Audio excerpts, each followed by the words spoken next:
Welcome back everyone, RacerX here, and today I thought I would put together a video for you guys about some recent conversations that I have been having with Frank B. Rhodes. And for those of you guys that are unaware of who he is actually the great-grandson of Walter P. Chrysler, the founder of the Chrysler Corporation almost 100 years ago. And if you're unaware, he put out a 17-page proposal to Carlos Tavares and team at Stellantis asking if he could have a conversation with them to talk about an American buyout of Dodge and Chrysler. He is not happy with the direction of the Chrysler group, really Dodge in general. I mean, just a lot of things he talked about in this proposal that he is not happy about. And he talked at length about why he wants to see some changes and why he feels like those brands would be much better off under American ownership. So today I will talk to you about our recent conversations and his plans. If you guys are brand new to the channel, please do me a big gigantic favor, hit the subscribe button. You can find that right over here.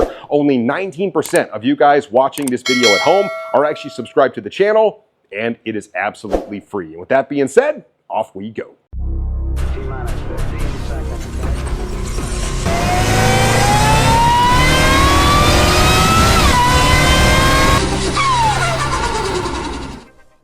Check it out, I am at the Dream Giveaway Garage, and right behind me is their newest giveaway. They just announced this. This is a 1970 Dodge Challenger 440 six-pack, actually formerly owned by the president of Chrysler. That is pretty cool. And right here, of course, that is a 2023 Challenger Super Stock, my favorite Hellcat trim, both of these in Plum Crazy. Let's take a closer look. Old school and new school muscle, both of these in Plum Crazy. Both cars in the same exact giveaway. Check out this 1970 Challenger 440 six-pack. As I mentioned, this used to belong to the president of Chrysler, and it is absolutely mint condition. Just look at that paint shine. Beautiful car. And then over here, the new school muscle, the 2023 Challenger Super Stock. As I mentioned, my favorite Hellcat trim with the nittos on it. You can see the black interior. If you are a drag racer, you will absolutely love this trim. I love both the hood pins on these cars as well. Even though one is old school, one is new school. Plus, they give you $67,000 to pay the taxes if you win this drawing. Take a look at the inside of this old school 1970 Challenger. It is so cool to sit behind the wheel of such an epic muscle car. And for those of you wondering where that Fradsonic symbol comes from on the new car, just take a look at that. If you're interested in winning these two beautiful Challengers, you can go directly to Dream Giveaway's website and you can enter to win. I will pin a code in the link down below. It is actually my code. It'll take you directly to the website. It will already have my code applied, and that will get you 3 times the entries for one price. So take a look at these beautiful cars. You can read all about them on their website.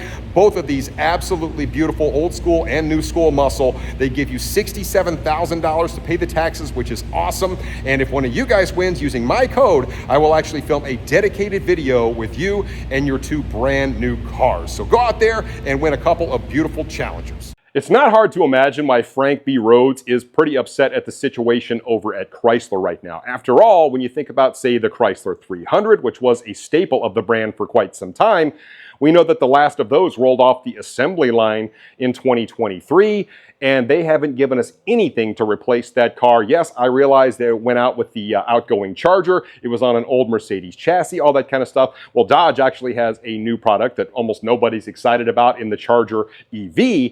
Chrysler literally has nothing, right? So when you just have one model in your entire brand lineup, which is a Pacifica minivan, how in the world can you say that that is a relevant brand? And yes, we've seen a couple of concept cars like the Airflow, which look pretty cool, but once again, we're talking about electric. They haven't given us anything. And one of the things he called out in his proposal is, what in the world is that CEO over there at Chrysler actually doing? The only thing that I've even seen drawn up in terms of a production model is like a 2026 like small electric SUV for Chrysler. Okay, that brand is basically just going to have to go away. And you can imagine why that is really frustrating for somebody whose great-grandfather founded the company. And it's like, what can we do to save this brand? And that was really his whole approach to this proposal to Stellantis. All 17 pages, he talked a lot about the history of the brand, you know, why it's important to keep the heritage alive. And that seems to be completely lost on a lot of the Stellantis leadership. Truth be told, A lot of enthusiasts kind of feel this way. Carlos Tavares and team don't really care about the heritage of the American brands. At least it doesn't seem to be the case. I believe he is very much a numbers guy. Perhaps he wants to turn a Dodge and Chrysler into like new Toyota or Honda, where they just produce a million cars, low prices, but it doesn't really appeal to the enthusiasts. And that is really what those brands kind of stand for. So they've sort of lost their way, so to speak. So that is why so many people got behind Frank Rhodes and his proposal, because a lot of people don't want to lose these brands. And I've been seeing everything just sort of slowing up, especially with the Chrysler brand. It's like they never have any, they never say what they're going to do. It's very, very slow. All the other brands, when you look at that list, they have products way out, but it hasn't been for Chrysler. So I've been noticing this, but I really haven't said anything. I want to make sure the brand survives. So here is really the big update from Frank B. Rhodes, who I just got off the phone with. And truth be told, I have actually talked to him multiple other times here over the course of the past 2 weeks after he put that proposal into Stellantis. And yeah, he is pretty darn frustrated that they basically just shut the door in his face, wouldn't even entertain talking to him, because so many people kind of got behind this movement that it's pretty hard to ignore it. And I believe that Carlos Tavares firmly knows that some changes need to be made, and not just in the cost-cutting department to return more value to shareholders, because that's awful hard to do when you're not appealing to your core audience and sort of that niche that brought you to profitability in the first place. But he wants me to assure everybody that he is not giving up on his proposal to Stellantis. Matter of fact, he told me that he literally has had thousands upon thousands upon thousands of emails come in, lots of people actually offering to back him financially. We're talking about not hundreds of thousands, not even millions, billions with a B. Even big corporations overseas, which wouldn't necessarily be ideal, but he has had people come out of the woodwork to the tune of billions of dollars that want to back him in terms of buying back Dodge, buying back Chrysler, and returning these brands to their former glory. And that is incredibly impressive. So his kind of words to me were, look, I am just getting started. I'm not giving up on this. I still want to have this conversation with Carlos Tavares and team, even though they don't seem willing to want to talk to him. They want to continue down this EV and kind of hybrid rabbit hole. They're sort of alienating a lot of their core enthusiasts out there. Like I said, you know, Dodge has always been known as a performance brand, right? It is not Toyota. It is not Honda. You buy Dodges with your heart. You buy Toyota with your head, right? It's two completely different segments. It's two different customers. And when you kind of go away from your niche, that's when you struggle. And that's sort of what we're seeing here. Not to mention, obviously, you've got other things that play like pricing and all that other stuff. He called a lot of that stuff out. He also talked about preserving American jobs. I mean, there's a lot of moving parts with his proposal. But his biggest take on this is, look, I'm not going to give up. I still want to have that conversation. And now he literally has billions of dollars behind him in his effort. So it's going to be pretty hard for Stellantis to ignore him. But Carlos Tavares and team seem to have no interest. Now, one of my suggestions to Frank was maybe approach things from a slightly different angle, which actually he had already thought about. I do believe he is working on maybe a different proposal to Stellantis to at least get in front of them and start having a conversation, is maybe explore more of a joint venture type opportunity where you still have Stellantis with their hands in it, but you also have maybe some American backing in there, some more American influence to kind of open up the playbook, so to speak, and perhaps start giving some offerings that we actually want, something that we can actually start getting excited about. And that way kind of everybody wins, right? Stellantis doesn't have to just throw their hands up in the air and say we give up, and maybe they can actually get some profitability out of the brands. And then of course you still have the American influence in there, which is vastly lacking. I think just about everybody would agree with that. And maybe then Stellantis would be willing to at least entertain it to some degree. Now, I don't know what that breakdown would look like. It gets pretty complicated. You've got to talk to a lot of lawyers, find out just how much money you would have to have in order to kind of get going on this. But I feel like that's really the only way to get these brands kind of righted again.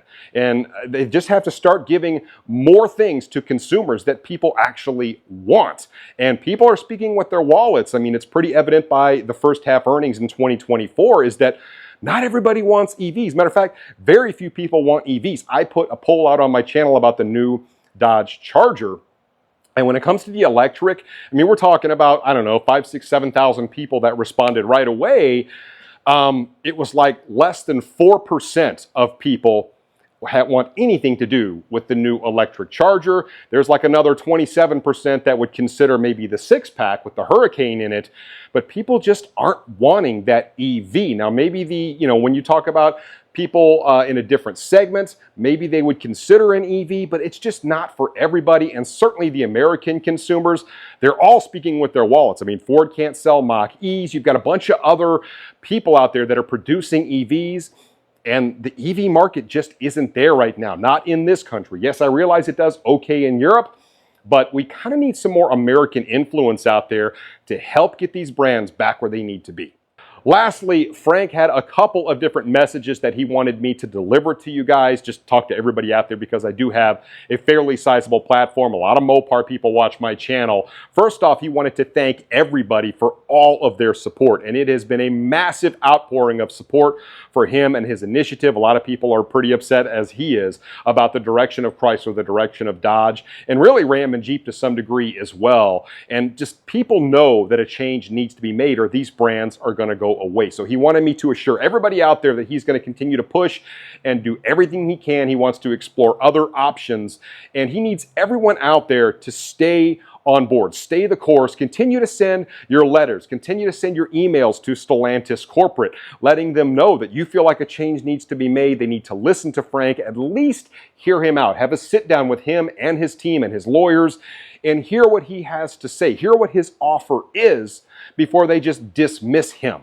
And until we get, tens of thousands of people just flooding Stellantis's inbox, so to speak, putting out videos like I'm doing right now, like a lot of other guys do, right? Writing articles. You see it, Mopar Insiders and all these other guys putting out articles about Frank's initiative and the fact that unless a change is made, these brands most likely will go the way of the wind, or at least they will be completely lost in terms of like the heritage of these brands. And that's where we're headed, and that's the truth of it. So if you don't want to see that happen, you have to continue to stay on board. It is still a very fluid situation. He's working very hard behind the scenes to put something else together that maybe Stellantis will listen to, but we got to get him in front of the Stellantis leadership to at least hear him out. That's the biggest thing right now. It's not going to be a quick and easy thing. It's going to take a long time, but he intends to see it through. So mad respect to Frank B. Rhodes and his team for continuing to push to try and bring these brands back to sustainability, back to profitability, and back to, a respectable level where, Americans can be proud of these brands yet again. So anyway, guys, let me know. Frank, I will put something in the comment section. Frank actually gets back to me and tells me he's got a new email set up, which I know he's working on. But guys, just continue to sort of stay out there, stay relevant, shoot the emails off to, to Chrysler, shoot them off to Dodge, shoot them off to Stellantis leadership, and let him know Frank is still out there. He's trying. What can we do to get him in front of Carlos Tavares, guys? And that's about all I had for this one. Let me know what you think in the comments down below, and I'll catch you on the next one. So until then, RacerX. And I said, I've got to do something. And because I've been talking to friends and they say, when's the axe going to come down? That's what I think people are thinking. When is the brand going to be axed? Right. And I had to speak up. So that's why I'm doing this. This is going to be a tough road, but I'm in it for the fight. We're going to continue going, and I'm not going to give up. I'm going to do it as long as I can